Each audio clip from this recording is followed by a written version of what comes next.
এ একটা ছন্দবদ্ধ ভাগবত বাংলাতে। আমরা অনেকেই নিজেদেরকে ভক্ত বলে পরিচয় দিই।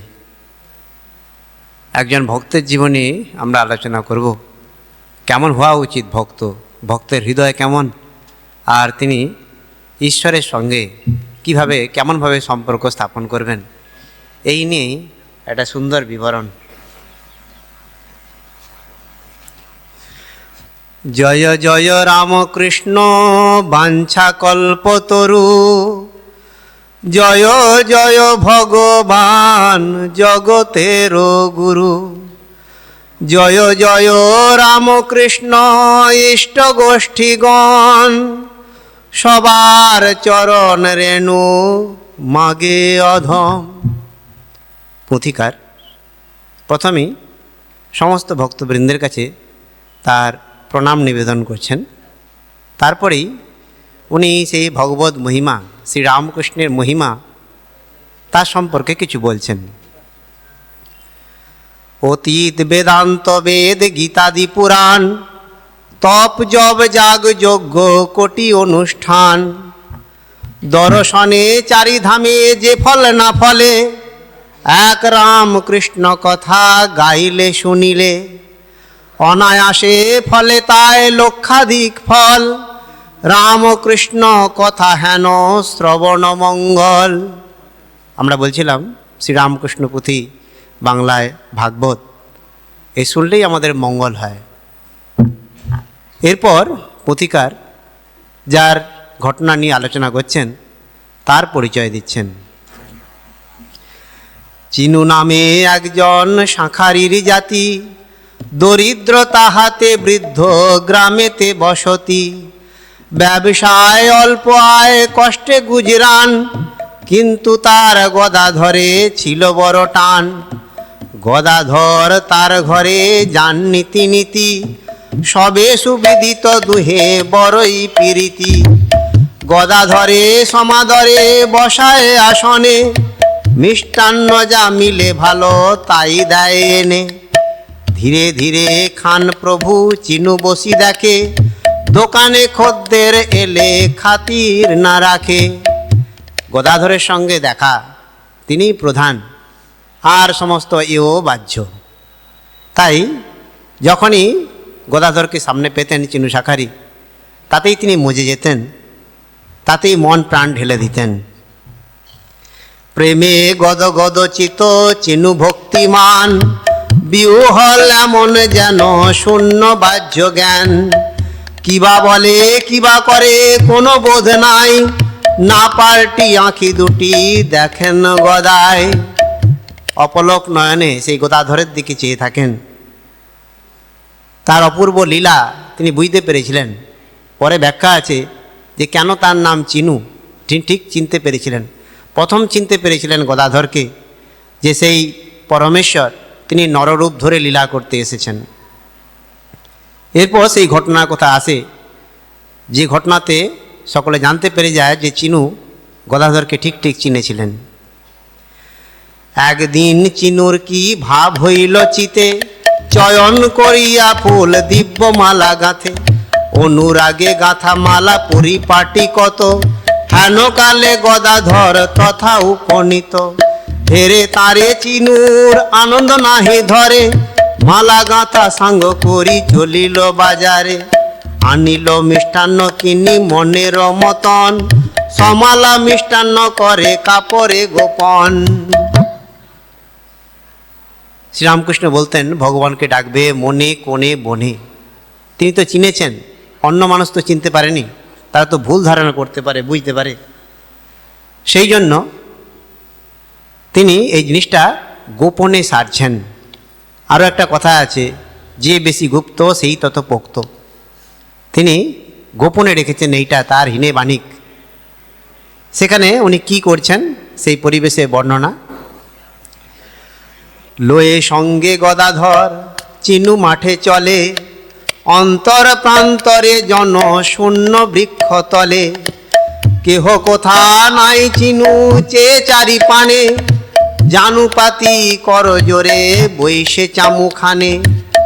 যতনে গাথা মালা বাহির করিয়ে প্রভুর গলায় দেয় গদ গদ হয়ে। মিষ্টান্ন খাওয়ান হাতে ধরি গদা ধরে, শূন্যবাগ মুখ আঁখি ঝরো ঝরো ঝরে। দিন কর লুপ্ত মেঘ অন্তরালে, লুকাইল আঁখি দৃষ্টি নয়নেরও জলে। ভাবে গদগদ, অশ্রু আঁখিতে পূর্ণ, চোখ আঁখি অশ্রুপূর্ণ।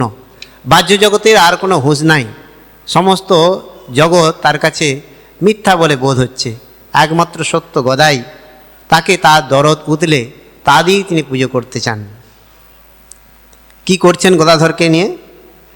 মিষ্টান্ন সহিত হাত পরে নানা স্থানে, কভু নাকে কভু চক্ষে কভু পরে কানে। আপনে চিনুর হাত করিয়া ধারণ, আনন্দে করিলা তার মিষ্টান্ন ভোজন। ভাবে মাতোয়ারা চিনু, তিনি জানেন না ভগবানের সেবা কিভাবে করতে হয়। একটা কথা রয়েছে, ভক্ত যখন ভগবত ভাবে বিহ্বল হয়ে যান তখন ভগবান তার ভার নেন। শ্রীরামকৃষ্ণ বলতেন, কেউ যদি আন্তরিক হয়, সে যদি ঈশ্বরের সাধনা করতে গিয়ে বিপথেও যদি চলে যায়, ভগবান হাত ধরে তাকে ঠিক পথে নিয়ে চলে আসেন।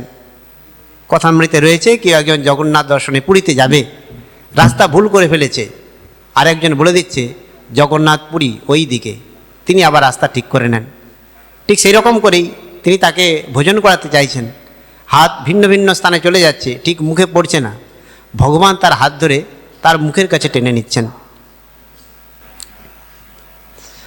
আনন্দে করিলা তার মিষ্টান্ন ভোজন, আপনে চিনুর হাত করিয়া ধারণ। ভোজন সমাপ্তে চিনু আপনা সম্বরী, প্রভুরে কহেন কত করজোর করি। আগত হয়েছে কাল জরাযুক্ত তনু, কত হবে লীলা খেলা দেখিতে না পেনু। বড়ই রহিল দুঃখ আমার অন্তরে, করুণ কটাক্ষে রেখো অধীন কিঙ্করে। আমরা কথামৃতি পাই, রাবণের মা নিকষা তিনি ছুটে চলে যাচ্ছেন। তখন হচ্ছে কী ব্যাপার, এত সব ছেলে মারা গেল আর আপনি এখনও বেঁচে থাকবার সাধ করছেন? উনি বলছেন, এই শ্রীরামচন্দ্রের যে লীলা সেটা আরও দেখতে চাই, আস মিটছে না। চিনু তিনিও দেখতে চান, কিন্তু বয়স অনেক হয়ে গেছে, তিনি বুঝতে পেরেছেন আমি থাকবো না অনেক দিন। আমার গদাধরের সঙ্গে এইটুকু যে পরিচয়, এটাই আমি যত ভালো করে করতে পারি সেটুকুই করি।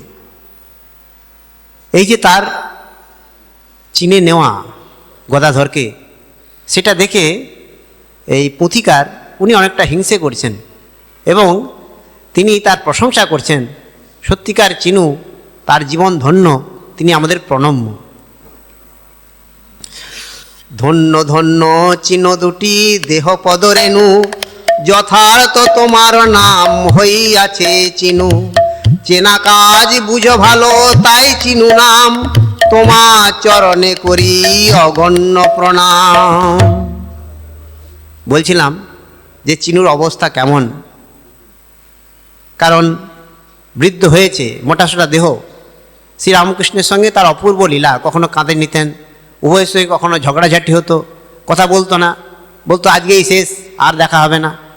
গদাই সেও বলছে হ্যাঁ আমিও আর কথা বলবো না, কিছুক্ষণ পরে আবার মিলন। এ এক অদ্ভুত দৃশ্য। চিনু শাকারি পরিবার রয়েছে, সন্তান রয়েছে, কিন্তু এমন গদায়ের ভাবে বিভোর তিনি, এদিকে তার মন ছিল না। ব্যবসাও প্রায় লাটে উঠে বসেছিল, কিন্তু এই ব্যবসা, অর্থকরী বিদ্যা, তার তুলনায় এই ভগবত যে লীলা আস্বাদন তার কাছেই সব থেকে বড় হয়েছিল। এই নিয়েই তিনি তার জীবনটাকে ধন্য করেছিলেন। শ্রীপ্রভুর বাল্যলীলা অমৃত ভারতী,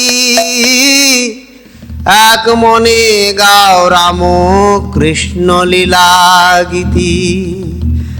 এক মনে গাও রাম কৃষ্ণ লীলা গীতি। আমরাও যদি এই ভগবানের দিব্যলীলা স্মরণ মনন করি, আমাদের মধ্যে এই ভগবত ভাব উপচে উঠবে। চিনু আমাদের কাছে দৃষ্টান্ত, আমরা প্রত্যেকেই চিনু সাকারী হয়ে উঠতে পারি। আমাদের আশেপাশেই সেই ভগবান ভিন্ন ভিন্ন রূপে ঘুরে বেড়াচ্ছেন। আমাদের ভেতরে সৎ পবিত্র ভাব যদি জেগে ওঠে, আমরাও চিনুসাকারি হয়ে ভগবান কোন রূপে আসছেন তা আমরা চিনতে পারবো এবং তাদের ঠিক ঠিক সেবা করতে পারবো। ওম শান্তি শান্তি শান্তি। হরি ওম তৎসৎ। শ্রীরামকৃষ্ণার্পণমস্তু।